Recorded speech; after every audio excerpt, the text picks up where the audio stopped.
Welcome to Fox 54 News at 6. I'm Kenesha Dees. The Downtown Rescue Mission is taking a creative approach to homelessness. CEO Keith Overholt is spending 24 hours talking with anyone who sits down, sharing stories, building connections, and raising awareness for the homeless community in Huntsville. With this year's Conversations on a Bench.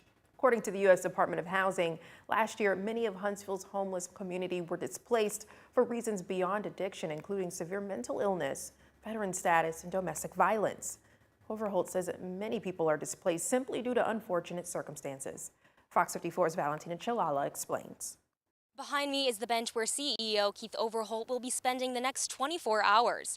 A hard seat for a long day, but a reality that many without shelter face every night. The event is helping raise money for the Downtown Rescue Mission's ongoing programs, providing shelter, recovery, and a path to long-term stability. And it's part of something even bigger, with more than 100 shelter CEOs across North America taking part in this two-day initiative. Through these conversations, CEO Keith Overholt hopes to shed light on what it truly means to live without a place to call home. Homelessness is not a comfortable issue. I mean, there's a lot of things about homelessness that are misconceptions, and a lot, I've had some people say, well, you deal with those bums down there, right? Well, that's not who they are. They're people. Sometimes people have to get sick and tired of being sick and tired before they get in our program. And our goal is to actually get the word out for them to come to a place like this, really, so they don't have to be on the streets. The Downtown Rescue Mission houses more than 400 people every night. Through this event, Overholt is highlighting the reality of homelessness, shedding light on misconceptions, and showing how their programs rebuild lives and help the homeless work toward lasting independence. In Huntsville, I'm Valentina Chilala, Fox 54 News.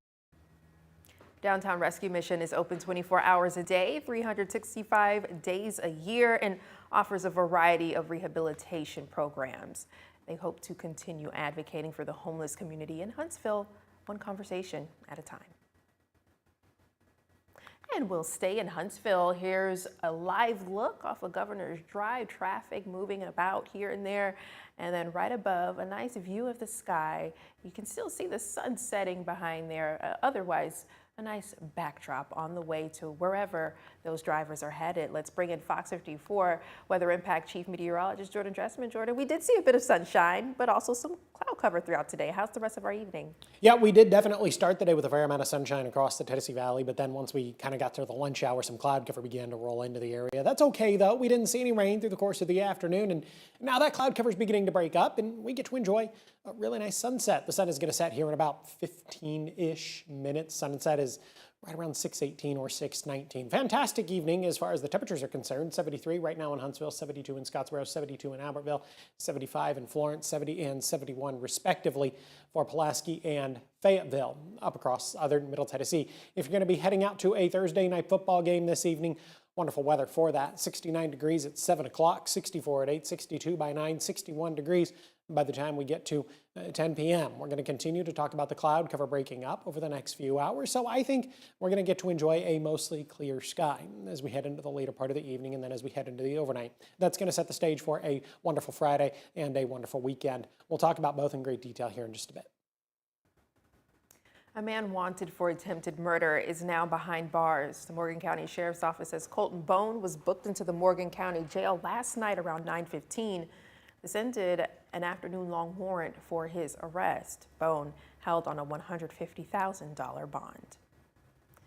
California man was extradited to Madison yesterday on rape charges. Madison police say Stephon Taylor is accused of traveling to Madison in August to have sex with a child. Arrest warrants were obtained by Madison police, and Taylor was taken into custody in California. He faces charges of rape, traveling to meet a child for an unlawful sex act, and sodomy.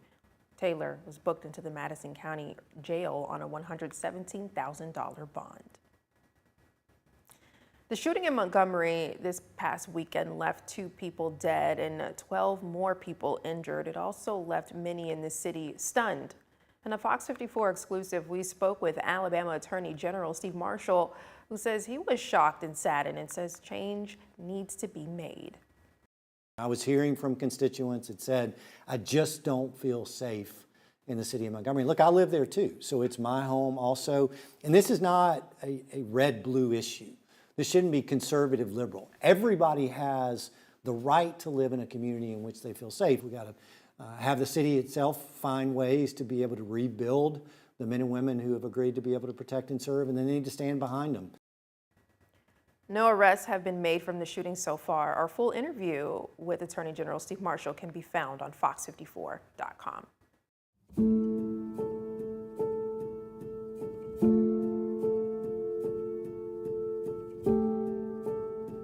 It's a celebration in the Middle East as Israel and Hamas have agreed to the first phase of a U.S. brokered deal to pause a devastating two-year war. The plan involves an end to the fighting and the return of the hostages Hamas is holding. The Israeli government believes 20 are still alive. Reports out of Gaza says people there clapped and cheered at the news. You saw some of that. President Trump says he hopes the release of the hostages will lead to peace. I think it's going to be a lasting peace, hopefully an everlasting peace. Peace in the Middle East. We secured the release of all of the remaining hostages, and they should be released on Monday or Tuesday. Getting them is a complicated process. I'd rather not tell you what they have to do to get them. There are places you don't want to be, but we are getting the hostages back on Tuesday, Monday or Tuesday. Trump also says he hopes to make a trip to the region. The United Nations says it plans to supply sustained humanitarian relief to Gazans as soon as possible. Back here in the Tennessee Valley, here's a live look at the Huntsville City Council meeting happening right now. On the agenda today is a resolution authorizing a $20 million grant for the pedestrian access and redevelopment corridor project that's up for discussion. And the nonprofit Chill Huntsville will be recognized for its work reducing youth violence and promoting public safety in Huntsville. The meeting is on the second floor chamber of Huntsville City Hall. The fourth annual Dia de los Muertos festival in Decatur has been canceled. Organizers cited safety concerns and the current national climate surrounding immigration status as reasons for canceling this year's event. Dia de los Muertos is a holiday celebrated by the Mexican community to honor loved ones who have passed away. The committee says it's using this time to establish its nonprofit status and expand their mission of celebrating Latino culture and community programs. A 22-year-old man, we've learned, was killed in a crash on University Drive in Huntsville this morning. Himsey says the wreck happened around 4:30 at the intersection of University Drive and Waddell Drive. Huntsville police identified the driver as Coleman Hurt. He was killed when his car left the roadway and struck a traffic signal pole, authorities say. They also say the crash is still being investigated.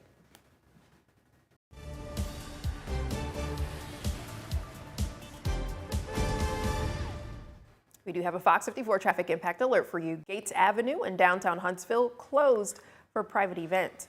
Closure started today and affects the stretch of Gates Avenue between Green and Lincoln Streets. Gates Avenue will stay closed until Sunday morning. Access to First Presbyterian Church will still be available from Lincoln Street. You're asked to plan ahead and use alternate routes to avoid those delays. For more traffic impact alerts, go to fox54.com. Things that they may not can go out into the real world, it actually brings the real world in a virtual aspect to them. So being able to expose them to this type of technology is not just great for the college, but it's great for the community as well. Northwest Shoals Community College unveiled a new virtual reality lab set to change the game in technology. We've got a look. And Rock the South's move to the River City, a big change, but also a potential challenge for traffic. Fox 54's Kim Paguayo looks at what infrastructure is in place.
With Rock the South moving to Decatur after nearly 15 years, fans already excited for the new venue and lineup that the music festival has to offer. But how will an influx of tens of thousands of people impact traffic in this city of Decatur? Well, City of Decatur and Rock the South organizers are already making plans to deal with that traffic. Fox 54's Caleb Aguayo shows us what that means for the festival. Rock the South has been growing for years, but this year they decided to change things up. I really think it's going to be much larger. But we'll see, since this is the first year for us to have this event. But there's been so much buzz and excitement from the community and really the southeastern region, because people from all over come to this festival. So we're going to have lots of visitors here. All those visitors are headed just outside of Decatur city limits. The fields at Decatur will be right off of Gordon Terry Parkway. At 150 acres, it'll mean some growth for Rock the South, which previously had 140 acres at York Family Farms. But the real growth is infrastructure. The City of Decatur and Rock the South organizers will be partnering up to make the place amenable for thousands of people at a time. What we want to do is we're building a facility there on that 150 acres to where we can have wide open fields to park in. That way we can get traffic off those roadways quickly and very efficiently. That way the police isn't standing out in those intersections all day long. So if we can park efficiently and push that traffic fast, then we have no worries. And luckily we get to do this on almost every weekend during the summer, so we're really good at it. The City of Decatur and Rock the South will be improving the surrounding area to accommodate the crowds. Carter Watkins with the City of Decatur said in a statement, planning meetings are being scheduled with city departments, including planning, engineering, police, and fire, along with state/regional partners and event organizers. But Gibson added it's going to take a lot of work to make the festival safe for so many people. It's going to take a lot of public safety as well to make all of this happen. And so I think there's a lot of teamwork and collaboration happening to make sure that people have the best experience possible and are safe when they come to the event itself. The festival itself is scheduled for June 11th through the 13th, and fans are already getting excited. In Decatur, I'm Caleb Aguayo, Fox 54 News. Yes, lots of excitement.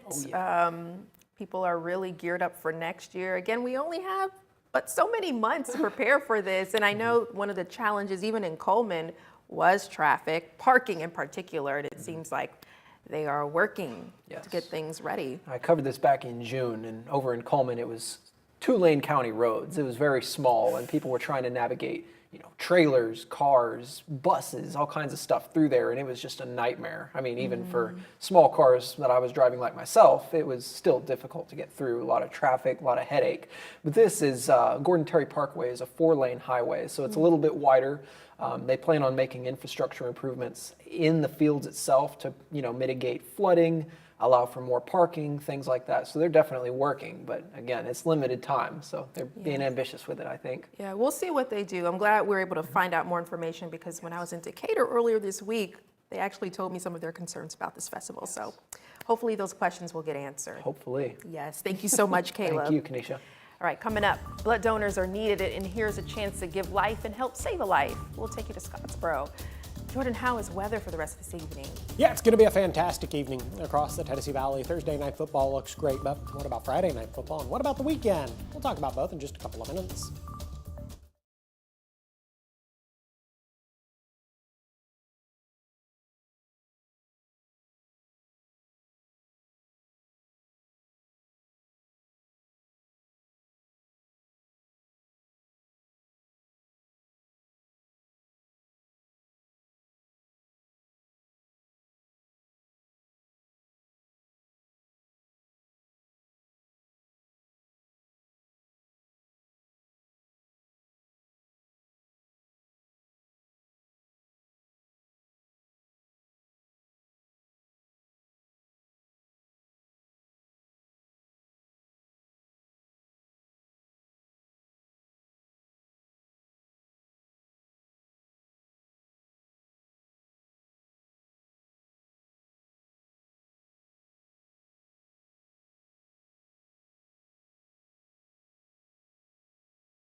Northwest Shoals Community College held an open house for its new virtual reality lab today. The lab, located in the college's technology department, and this space allows for a hands-on approach to learning. Students, including those in dual enrollment, able to enter into a variety of simulations while using the VR equipment. The dean of the department, Dr. Christy Shepard, shared why the technology is essential for her students. Things that they may not can go out into the real world, it actually brings the real world and a virtual aspect to them. So being able to expose them to this type of technology is not just great for the college, but it's great for the community as well. With VR, users can analyze heart and lung sounds, perform health assessments, and even identify allergic reactions. The VR goggles you see there are equipped with apps that are tailored to many of the college's programs. The goal, to offer students a more engaging way to learn. Here's a chance to give life to help save a life. Blood Assurance offering a $50 e-gift card to O-negative blood donors. There are 2 blood drives in Scottsboro tomorrow.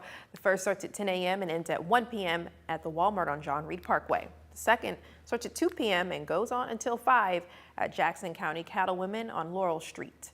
All donors, regardless of blood type, will also be entered to win a 12-foot skeleton for Halloween. Now, the Tennessee Valley's certified most accurate forecast from the FOX54 Weather Impact Team.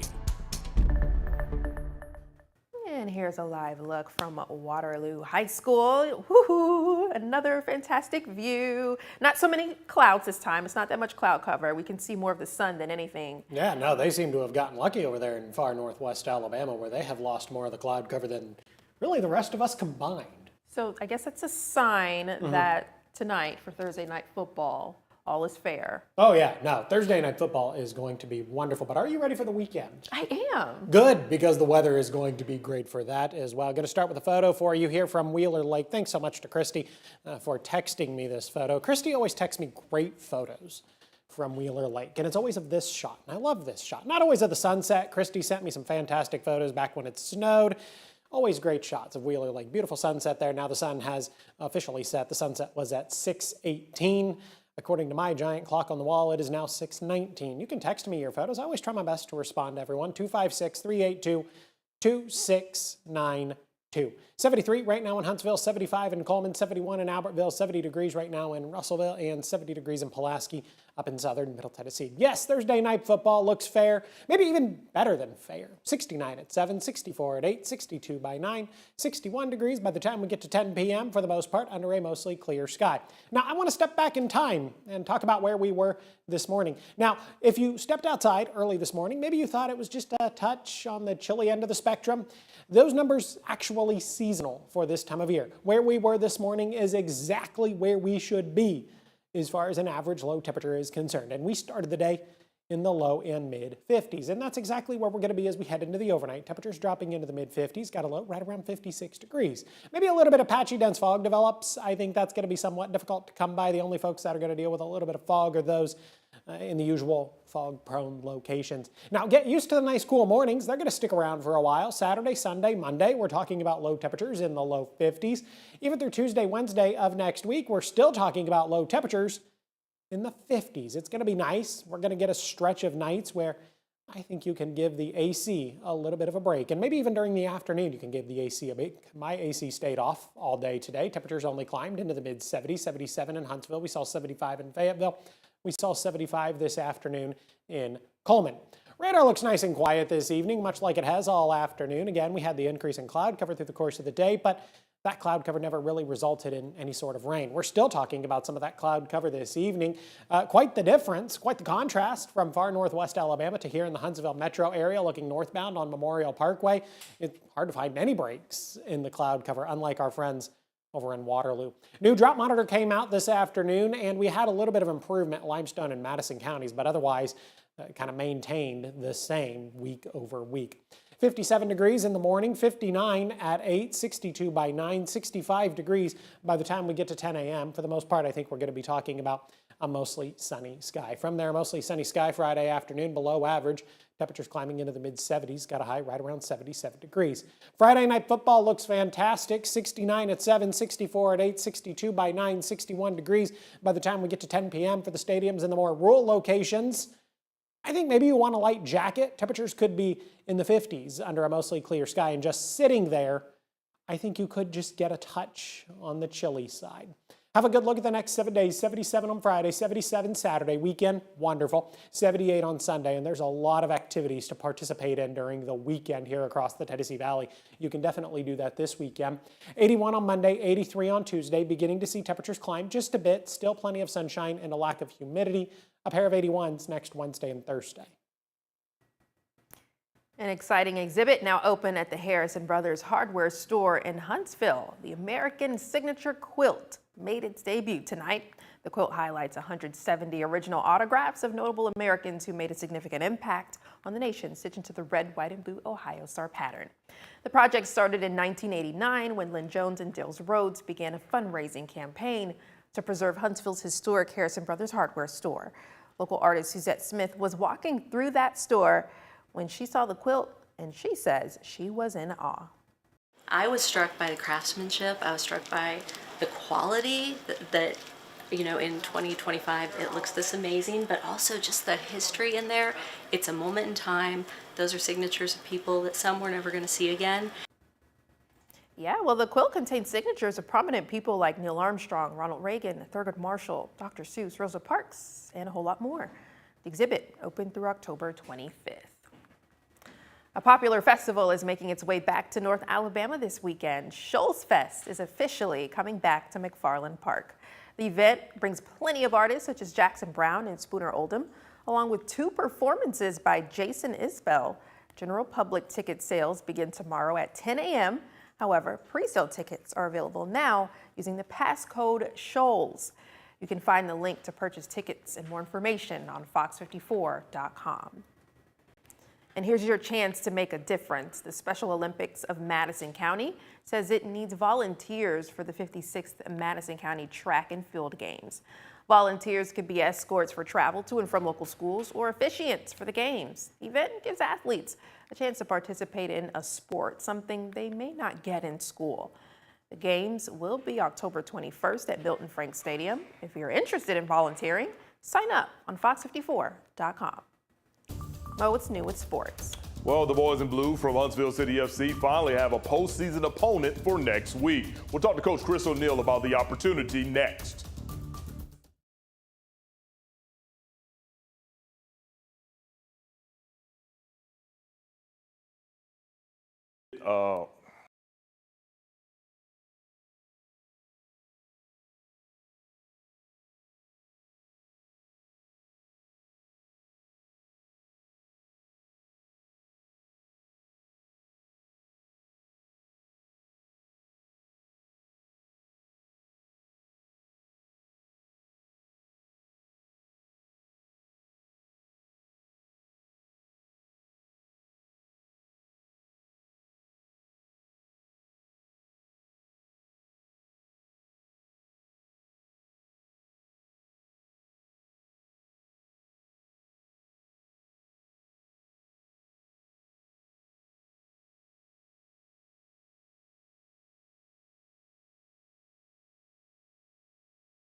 Fox 54 Sports is sponsored by Alpha Insurance.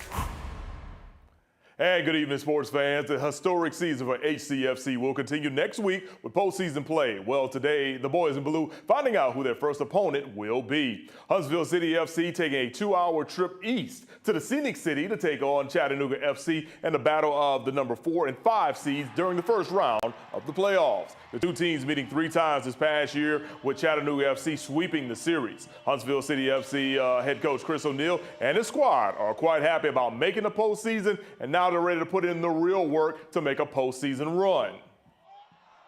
It's a fantastic opportunity. Obviously, it's one of our team goals that we had from the beginning of the year, something that we set out to do.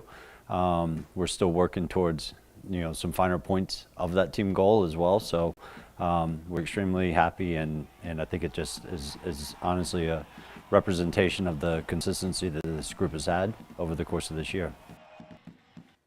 All right, the boys in blue have about a week and a half to prepare for Chattanooga FC. Kickoff for the first ever postseason game in Chattanooga is set for next Sunday at 6 p.m. Let's go from one big moment to another. This Saturday, Auburn will retire the jersey of Cam Newton during their game with Georgia. In 2009, Cam accounted for over 4,300 yards and had 50 total touchdowns. That is unheard of. He also led Auburn to the 2010 SEC title and BCS National Championship. He went on to win the Heisman Trophy and was the #1 overall pick in the 2011 NFL Draft. Now, Nick Kuzma will make his way down to the Plains on Saturday to provide coverage of that moment, and he'll also cover the game between Auburn and Georgia. Kanisha. Yes, Mo, coming up on Fox 54 News at 9, the criminal investigation in the case of August Borden is closed, but there might be more in store. We'll learn more about that. The timer has started on an annual event hosted by Downtown Rescue Mission, and will take you to the bench where the CEO hopes to fight homelessness. Fears of immigration enforcement and safety concerns, canceling a planned festival in downtown Decatur. We'll learn more about that coming up tonight at 9. Well, before we let you go, police in New Hampshire were chasing an unusual suspect, a moose. Officials say they got a call reporting the massive animal wandering in downtown Keene. There it is. Police followed the moose, ringing their sirens and lights that chased it away from the residential area. Look at it go. Local authorities also aided officers in keeping the animal safe. Authorities say if you ever cross paths with a moose, give it its space and don't interact. I don't think we'll have that problem here in North Alabama, but that is good to know. I'd stay far away anyway. I'm kind of surprised that they're in New Hampshire. I would like more information on that. And not only should you stay far away and not interact, you should move away very, very slowly. Correct. I assume the sirens scared it, but otherwise, given that I used to live among the moose, that is the exact wrong thing to do, is to go after it very fast, because you're just going to make the moose mad. And at the end of the day, the moose is significantly bigger than you are and will hurt you. It was running. It was. He listed all the facts I know about moose. I don't know a lot about moose, but that's all I know. That's all we need to know. Stay away. Thanks for watching. We'll see you tonight at 9.